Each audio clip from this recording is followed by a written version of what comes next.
Welcome, voice friends, to another episode of Interviews on Voice Matters. I'm Liz Johnson, and I'm really excited to have Ken Bozeman with us today. Thank you, Ken, for being here. I'm glad to be here. I apologize first for my cold and cough, so my voice is a little weak, but I'll do the best I can.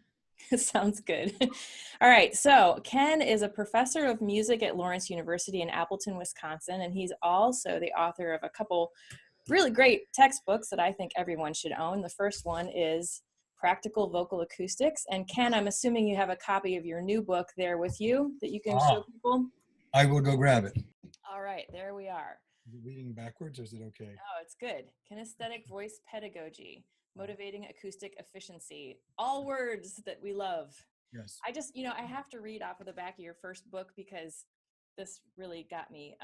You have a reviewer here, Christian Herbst, and he says, Practical Vocal Acoustics, this book right here, helps to establish a modern approach in teaching how to sing, less myth and more facts. Yes, please.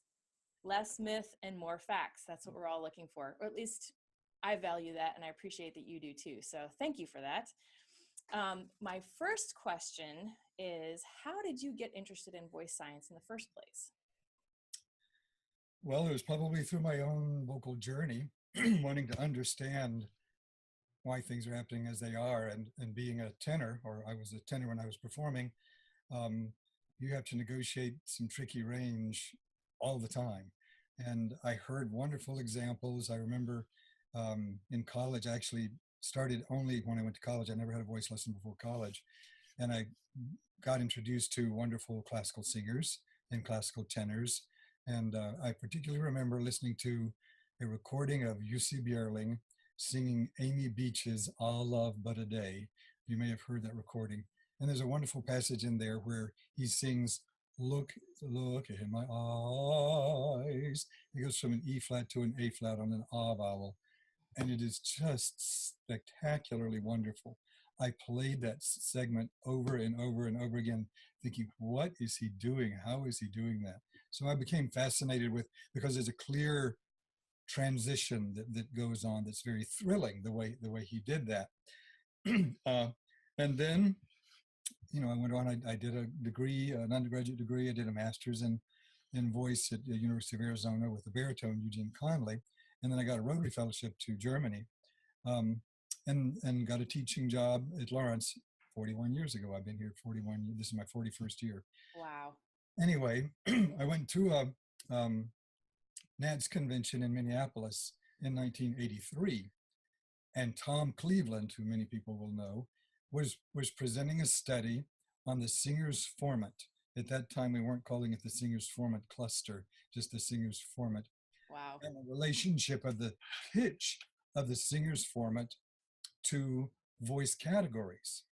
And he sort of was demonstrating that the pitch location of the Singer's Format was very distinctly related to what voice category was being perceived by the listener. So that was interesting. But the thing that really fascinated me was, in the course of this presentation, he played a synthesized voice, a tenor, singing an F major scale on the synthesizer. And it went through all of these color changes that I had been listening and so fascinated with and wondering what was happening. So I ran up afterwards and I said, well, what did you program in the synthesizer to create those timbral changes? And the answer was nothing. I just set up the formants for an A vowel and ran an F major scale through it. And I went, in my mind, oh my God, it's acoustic, it's not laryngeal. Because he did not change the so-called laryngeal input other than to change the pitch. There was no change of laryngeal register, so to speak.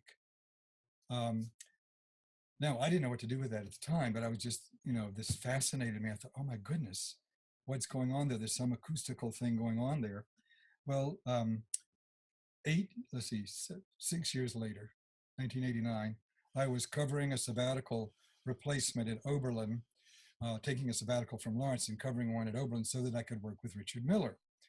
And I was in a lesson with Richard Miller, and I'd studied his works. And of course, I read many things. I'd read Bernard, I'd read all these things to try to learn about the acoustic situation.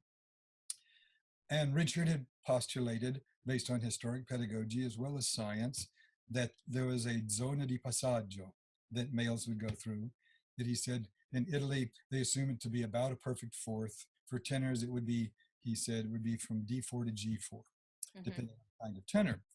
And that's the transition zone that you enter at the primo passaggio at the D4, and you exit at the secondo passaggio at the G4. And so I assumed that, okay, you enter the true upper voice at the G4, and that's where the voice turns over. The tenor voice turns over. Mm-hmm.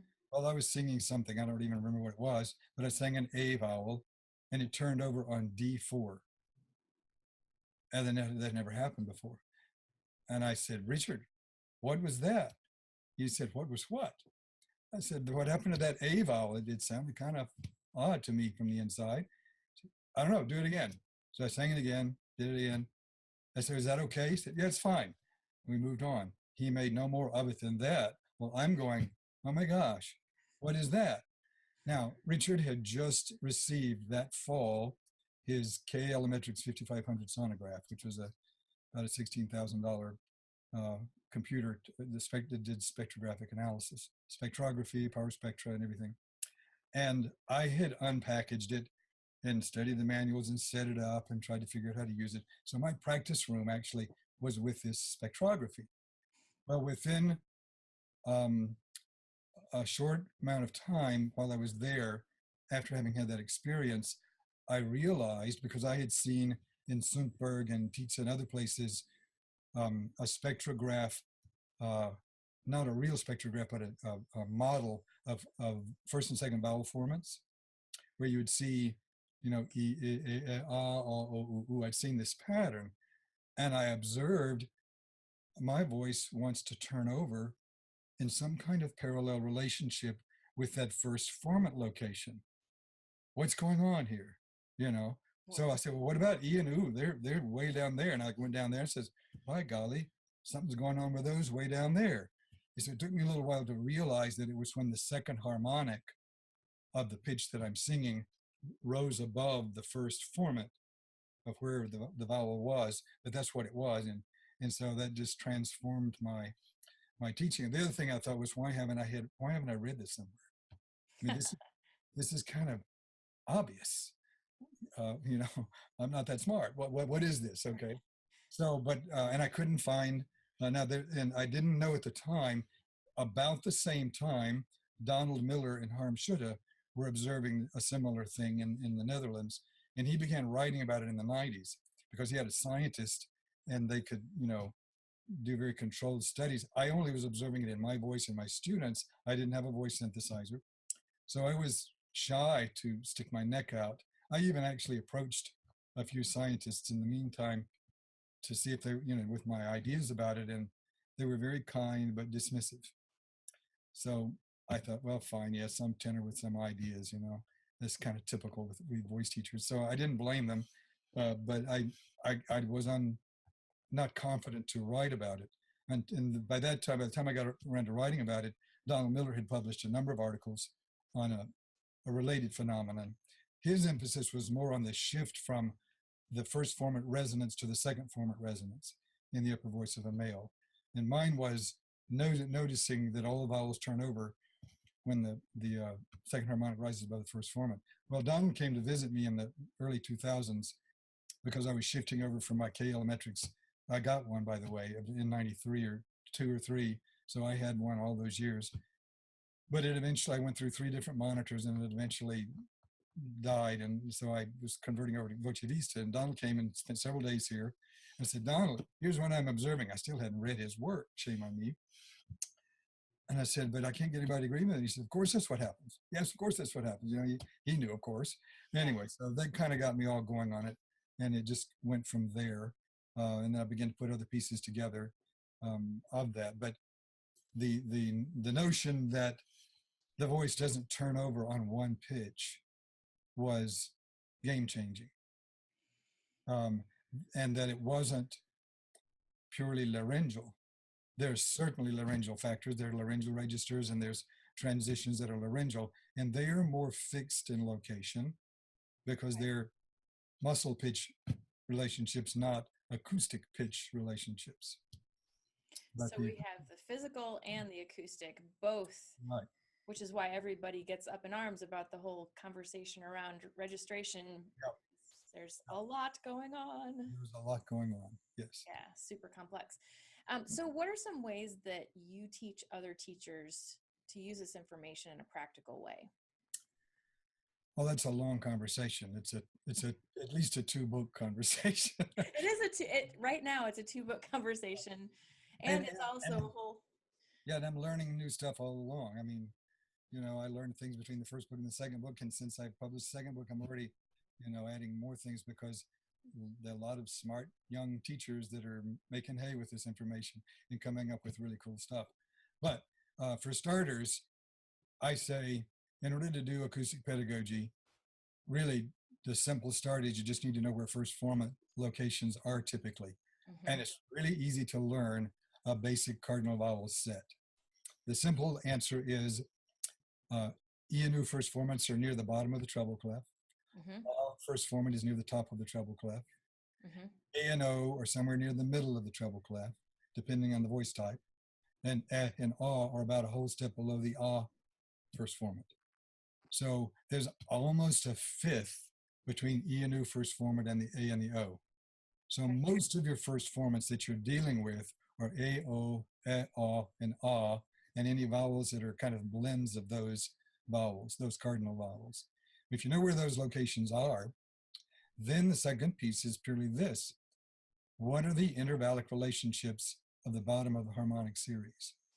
Well, the first and the second harmonic's an octave, and the first of the third is an octave and a fifth, and the first of the fourth, which is almost more than you even need to know, is 2 octaves. So if I'm singing an octave below my first formant, my second harmonic is interacting with it. If I'm singing an octave and a fifth below my first formant of the vowel I'm singing, my third harmonic is interacting with that first formant. 2 octaves below my fourth. Every time a harmonic from the voice source moves through the first formant, there's a little acoustic shift that occurs that we would call it's a bit of closure. The vowel in the timbre closes if we pick up on the Italian terminology. And the big one is when the second harmonic crosses the first formant, that's going from open timbre to close timbre in Italian thinking. Open timbre would be voce aperta, and Okay. close timbre is voce chiusa. That's also the historic point of so-called vocal cover in the male voice. Now, that word has some bad baggage because people have done active vowel modification in order to accomplish it, and sometimes overdone and made a big hairy deal about it. Just like anything, I mean, vibrato can have a bad reputation because people have bad vibrati, but that doesn't make vibrato bad. So Right. why should poor examples of cover make the word cover bad? We also don't like the implication that the sound's muffled. Yeah. Fine, I get that. But there is a reason that the word cover, which is purely descriptive, was used because it seems less straight out the mouth and direct and exposed. There's something more internal and more domey about a covered sound. But it should not be muffled, trapped, bottled up, or anything of the sort, and certainly should not be unringy. Anyway, so vocal cover, historic, good vocal cover, is just when you allow that second harmonic to rise through your first formant. You don't do anything about it. Heavy cover would be lowering the first formant by changing the vowel in order to precipitate the cover. That's the auga. If Okay. I'm here, instead of doing this, I do this. I lower the formant by making a, artificially deepened shape. And you can do that for a youngster that just is too stuck in yelling, Mm-hmm. tracking that second harmonic with Mm-hmm. the first formant. They can't do that where you can lower it to break them out of that temporarily, but I prefer to not use that step if I don't have to. I'd rather just have a nice passive modification that just happens by changing the pitch and not changing the shape. Anyway, so knowing that harmonics move through the first formant, and every time they do, there's a little closure till you get to the big closure, and then the treble voices arrive where the pitch they're singing is right in that first resonance. and that's called whoop timbre, and that's that opulent, domed, round, full head timbre that sopranos and treble voices get. That's great. And every time you're approaching one of those intersections, the vowel migrates more than usual. I will make the statement that every step up the scale, the vowel migrates. If you leave the shape the same, no two pitches have exactly the same vowel quality. And this also has been explained much more specifically now with Ian Howell's work. And I know you've interviewed Ian, Yep. but this because what we're getting in the outside world are those harmonics that are being featured by the resonances of the vocal tract, the Okay. first performance of the vocal tract. Well, and each harmonic, each frequency in our whole hearing scale is on a continuum of vowel-like colors. Mm-hmm. So no two pitches have the same set of harmonics, and therefore they have slightly different colors to paint with. Yep. And then it depends on which of those harmonics are being resonated more. And every time a harmonic moves through a format, it's boosted and then it's diminished as it gets on the other side of the format. So its relative strength, in other words, how much yellow paint you have versus how much blue paint you have, changes with every pitch. Yeah. So one point is there's no such thing as the same vowel across range. However, there is something that we can perceive to be the same basic vowel and the same vowel quality across range, even though it migrates. It sort of migrates within the same family. Mm-hmm. It doesn't change families and mix across the street with, say, the front vowels. You don't want an ah to sound like an umlaut o, for example. Yeah. It's going to go ah, not ah, or something strange. So vowels migrate across the range. I think you should let every harmonic pass through the first formant without tracking. Okay. Don't chase harmonics with the first formant. Find a nice resonant position for a vowel and leave it alone until you get up to whoop timbre. Uh-huh. Now, if you sing higher than your first formant with the pitch you're singing, you have to raise the first formant with it if you want to be full and resonant, because the voice will thin very rapidly. If there's nothing for the first formant to resonate, and it lies within the treble clef, your next resonance will be well above the treble clef, and you'll have only bright, high, ringy timbres, so your sound will be excessively shrill or bright without any warmth. So for classical, we don't want that. For classical, that's a great. Oh, that's a great place to start, and I think I'm glad to have this on video so that people can watch that section of explanation over and over and really start to understand how these acoustics come into play in their own practice and in their teaching. I know for me, it's been a very long journey and there's so much I still don't understand, but it's really important to keep having this conversation over and over and over so you can just load up your toolbox with more understanding and better teaching practices, I think. So thank you for that. I really appreciate it. It was a good primer. And you know what, I want to kind of back up a second. I know that you and Ian, and I don't know if it was your brainchild or whose brainchild it was, but there was a vocal acoustics camp or a week-long seminar last summer. Is that correct? I've done two of them, and the first one was in 2015 with Christian Herbst, who's a lovely voice scientist. You quoted him earlier, actually, from Salzburg. And then I did the second one, and I considered bringing Christian back because he's a wonderful presenter, but I wanted more of a straight up pedagogy focus. And of course, I was also very excited about Ian's work. And so I invited Ian to join me the second time. And we just did that this past summer. We have a lovely facility up in Door County, Lawrence does, called Bjorklanden. It's a Norwegian lodge. Anyway, Ian and I are going to repeat this seminar this coming summer in early mid-June, ahead of the NATS convention, Right. at NEC. And this will be announced shortly, by the start of the year, by January. You mean New England Conservatory by NEC, right? New England Conservatory in Boston. Right, so they've agreed to host it this time for that part of the country. It also will be easier for some people in the area that may prefer to commute every day rather than being resident, as you had to be at Bjorklanden in Wisconsin. So we'll be doing that. And depending on interest and how that all goes, it's something that I plan to repeat as long as there's interest in it, basically. That's great. Yeah. Thank you for talking about that too. Backing up a little bit, I want to just make one comment here. You and I, and probably so many other people, have something in common in that Tom Cleveland was the guy who started the vocal science journey. I went to a lecture of his maybe over 10 years ago now, and my brain exploded.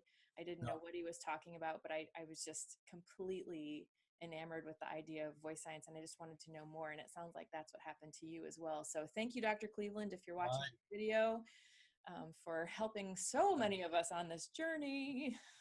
and when I got a Van Lawrence back in the mid 90s somewhere, I forget the year exactly. 94, actually. I looked on So your... okay, thank you. You know, senioritis. Um, but one of the people that I observed in using that funding was Tom Cleveland at his clinic. I went there, went to Saddleup's clinic, I went several places around the country. That's And fantastic. enjoyed interacting with him and Yeah, reminded him of that Minneapolis convention event. that's incredible. All right, so I want to back up to another topic, actually. One of the things that happens a lot of times is we get into a field because of something that's happened to us or a challenge that we've overcome. And you and I were talking right before the interview started about, you know, your voice journey, your personal voice journey. And I was wondering if you could speak to how your personal voice journey has informed your practice and or helped you to understand more about the voice in general. Sure. Well, I didn't get into this because of that. I, trained and sang for a number of years, and things seemed to be going reasonably well. And in the very end of the 80s and into the early 90s, I began to feel that the clarity of my middle voice was being compromised. And in speaking and in singing, and it generated throat clearing and things like that. And I thought, am I having allergies? What's going on here? And I eventually was diagnosed. Actually, the first one was a colleague some people might know, Anat Kedar, who's a vocalogist in New York City, that I met at the Voice Foundation. And she said, I know what you have. You have asthenic vocal folds. You need to go see Bob Bastian in Chicago. Hmm. So she scoped me actually at the thing. And so asthenic vocal folds are vocal folds, or the TA muscle of which is wasting Mm, and shrinking, and wasting and shrinking to the side, so that it eventually creates vocal fold bowing, okay. because there's just not enough beef to come together. Mm-hmm. Anyway, I went to Bob Bastian, and I went to several people. I actually was uh, looked at by someone at Saddleup's practice as well. But anyway, Bastian tried to eliminate all the causes that he was aware of, and he couldn't find any causation. Mm-hmm. He wasn't able to identify nerve damage, though that could still be a possibility. That's sometimes tricky to determine. He couldn't find any usage thing, and I kept playing with that, of course, as a voice teacher. I'm thinking, what am I doing? Am I doing something that's causing this? What would cause muscle wasting? Usually lack of use or nerve damage. But at any rate, he eventually decided that it was genetic, that was just simply my genetic setup and predisposition. And it's true that I had had a kind of relatively foggy voice as a child. I never had one of those just really clear cutting voices. And there's some of that in my family uh, genealogy. Some of my an aunt in particular had a very weak voice. There was also a musician. So I don't know for sure, but that's where it sits. And I tried a lot of things. It made me explore everything I could think of to how can I rebulk my TAs? What can I do? How do I exercise them without pressing? How Right. do I do the contraction, the shortening and thickening, and use them robustly without, because I had no cover issues. I never had a cover irritation issue, which would usually come from, excessive pressure or You mean force. vocal fold cover? Yeah, vocal Okay. fold cover. Gotcha. It was just so wasting of the underlying muscle, TA muscle. So I did learn a lot of things. And of course, as that was occurring, it was inviting some compensations, as you can imagine, to try to get could closure. So I had to constantly be monitoring that, and it made me refine more deliberately my understanding of how to open a throat and keep it open, because mine wanted to close in order to help closure. Mm. Um, but none of that fixed my problem. So I was able to continue singing for another 6 years. In 1996, I sang my final performance, and it was the Evangelist in the St. John Passion. Wow. Uh, Dr. Bastian had the theory, and still has the theory, that at least a percentage of people, if he has people to some extent self-identify as either vocal overdoers or vocal underdoers Mm-hmm. in terms of their amount of voice use. And I was a teacher, so though by nature I'm more introverted, by profession I have to be a deliberate extrovert. Yeah. And so I use my voice a lot, and I was singing quite a bit. So I didn't really fit the MO of an underdoer. Um, we thought, well, use it more vigorously. Well, I tried that. That didn't help. And one summer I thought, well, maybe it's something I'm doing. I'm going to just really rest my voice this summer and see what that was a bad idea. Oh It was no. decidedly worse after taking kind of a real low use summer, singing and speaking. I mean, I wasn't silent, but I just didn't do a lot of working out, so that clearly was not the right strategy. Right. Anyway, I lost my train of thought with all of that, um, I was able to sing the St. Matthew Passion. Surprisingly, it went way better than it ought to have, given the way the rehearsals felt leading up to it. So I consider that providential mercy. To the extent that people were saying, "Now, why are you quitting?" I said, "Well, if you had been in the rehearsals, you'd know why I was quitting." Anyway, so I stopped in '96, which is quite a while ago and quite young for a singer. I was 45. Um, and it was quite deflating, as you can imagine. It was the hardest thing psychologically and personally I've had to deal with on a professional level. I've had a very good life. I've not, I've lost very few people really close to me. I can't complain in those regards, but this particular thing was the hardest thing I've had to deal with. And I had to figure out what I'm going to do with myself. First of all, I had to make sure that there was nothing in my pedagogy that was, causing this sort of a situation, and Right. for my students' sake, but I've never had that happen to students. And I had to figure out how to teach with increasingly less ability to demonstrate some things that I want to demonstrate, um, but mostly professionally. And I was involved in the Voice Foundation some. When our schedule here overlaps with the Voice Foundation meetings every year, so I can't get there as often as I would like, because we're having exams usually when they're doing the Voice Foundation. Anyway, but I would go and I would speak.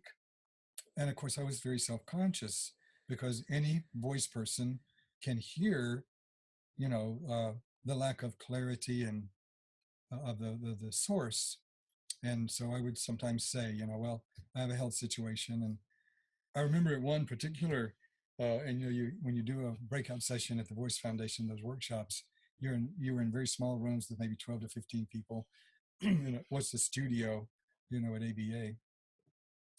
And a gentleman in the back asked, after I gave that little brief explanation before I got into my acoustic stuff, he said, "Do you know why this happened?" And I said, "Well," I said, "that's a longer conversation I'd be glad to have with you afterwards, but I don't want to use any more of my time now to do that. I want to get into the talk." And so he got up and left, Hmm. which was, of course, exactly, my concern that my own vocal condition would have an effect on my credibility as a pedagogue. Right. But so that was one of the things that I had to work through. And when I would present at national conventions and so forth, I usually joke, there's usually two lines afterwards. The one line wants to talk to me about what I talked about, and the other line are the people that really want to help me fix my voice. And so this was it was a very interesting stretch of time to manage psychologically. But I did, and I eventually, I found some things to do that were useful for our profession. And so that's what I'm trying to do now with acoustics. And the good news is I was able to teach, and I play the piano, so I could, have some artistic outlet by accompanying more and doing that, and experiencing my music vicariously through my students. Yeah. That's an incredible story. Thank you for sharing it, first of all, because I think so many people struggle with things that they can't control, and they've tried everything, and it's still not working for them. And the psychological aspect of that does feel like death in some respects, because you have to give up that part of your identity. Right. Hear other people talk about it is incredibly powerful, I think. So I appreciate you being very forthcoming with that. I miss it still. I loved to sing. I sang with my wife a lot. Yeah. We would recital together and concertize together. And as an academic, that's mostly what I did. I really didn't do any professional opera after school. My training was all concert work and recital work, but we loved doing that. And yeah, so I for my students coming in who might have questions about a singer who's not singing any longer, on my website I posted some video recordings of my singing when I was healthy, so that so that they would decide, okay, he was okay, I'll study with him. And it worked out okay. Yeah, you've given the world amazing gifts in your books and your papers and writing and whatnot. So yeah, as far as I'm concerned, you're contributing in an incredible way. Anyway, just to kind of wrap it up here, so I don't take up too much of your time. One of the things I like to think about is, where are we going with vocology? Where is voice science headed? Are there any interesting places that you see people starting to get in? I mean, we've talked about Ian Howell several times. I think his work is incredible. I don't understand the full implications, but my intuition is that they're profound. Are there other places and other avenues of research that you've seen come about that might be interesting for the future? Well, Ian's work to me is really interesting and exciting right now. I don't know of anything on that level. I mean, to be temporarily immodest, maybe I'm not temporarily immodest, maybe I'm not, but I feel like understanding passive vowel modification, understanding acoustic registration were key pieces for pedagogy for those that are willing to take them on board. Right. Each piece to me is every bit as exciting and marries very well with that. So we're working on how they fit together and how they interact, and how basically his work explains why we hear the migrations that we hear in greater detail than we knew before. So, and I'm sure there'll be other things that I'm not foreseeing that will come along, that'll be very exciting. One thing that I guess I would say is, as you know, I mean, my very first article was a case for voice science in the voice studio. Mm. But scientists, good science trains us to be skeptical in a healthy sense. That is to say, nothing is beyond question. Right. So we question, we reevaluate, we see, is there even an even better explanation for what's going on here? And I apply the same skepticism to science, because a lot of studies come out that eventually prove to not be valid. And we see this all the time in various disciplines. Some are much more culpable than others in that regard. Nutrition, for example. Yeah. It's like what's the flavor of the week? So where I'm headed with this is, I think we should be very careful in not assuming that just because we are in the scientific age and we have wonderful technology and we are learning amazing things, that there aren't some really useful threads from very old historic pedagogy that we still need to honor and evaluate and consider. Number one. Number two, voice science, the object of voice science is not primarily vocal pedagogy. It may be, it's just basically measuring what's happening. Yeah. And it's very good at measuring, though there is evidence to indicate that the measuring itself changes the activity. Mm-hmm. Yeah. And we're dealing with singers that are just doing the thing without contraptions measuring them. So I'm looking for more of a balance between, right now, what I would say are three legs. Voice science, always looking, what are we figuring out? And how reliable is that? Is that piece pretty securely proven now? Can we move on from that? Historic pedagogy that has a proven track record. Mm-hmm. Many of the facets of historic pedagogy are either too complicated for science to tackle directly yet, Yep. or they haven't gotten around to it yet, whatever. And then innate human response, which can be looked at from a science perspective, but what do humans do? Uh, I point out all the time, and that's not, it's not my new idea at all. The first thing a baby does is take a breath. The second thing a baby does is apply that breath to phonate, and they express feeling immediately. Mm-hmm. There's a very deep level programming. Some refer to it as primal sound, which I think is a great concept. That's more innate human responses to the impulse to communicate or to phonate, and we need to take a close look at that and see which of those responses should we be piggybacking on, and which ones do we need to possibly counter Mm-hmm. in coordination. So I'm hoping that there's much more of that sort of dialogue across various sources. Um, I, I point out that the conclusions and the observations that I made back in '89 when I was with Richard Miller's studio and first observed where my vowels wanted to turn over, it required that I knew that I had seen a voice science chart of first formant locations. Okay. Yeah. So I knew about harmonics, I knew about formants, and I had tried to venture into Bert Coffin, who was a great pioneer in this area, Right. but it was very complicated, and I found it too difficult for myself at the time. And we've learned some things since then as well that we have instrumentation to learn that he didn't. He was just brilliant and way ahead of his time, but we've learned some things since then that change a little bit some of the things that he came up with. But anyway, having said that, the scientists didn't tell me that. Hmm. The scientists didn't point out that the vowels were turning over. It took somebody in a voice studio dealing with voices all the time to observe that. Right. Okay. So right. It's really a very important dialogue that we need to have. And to this day, the things that I'm doing in my application of Ian's work, I'm not getting from voice scientists. It's coming from pedagogues, but it's totally grounded in information that the voice scientists supplied us with. Right. They're playing a vital role. We're not just making up stuff here, but they're not always connecting the dots. And I think the reason is because very often the voice scientist can't see the forest for the trees, and they're studying actually the molecules on the bark.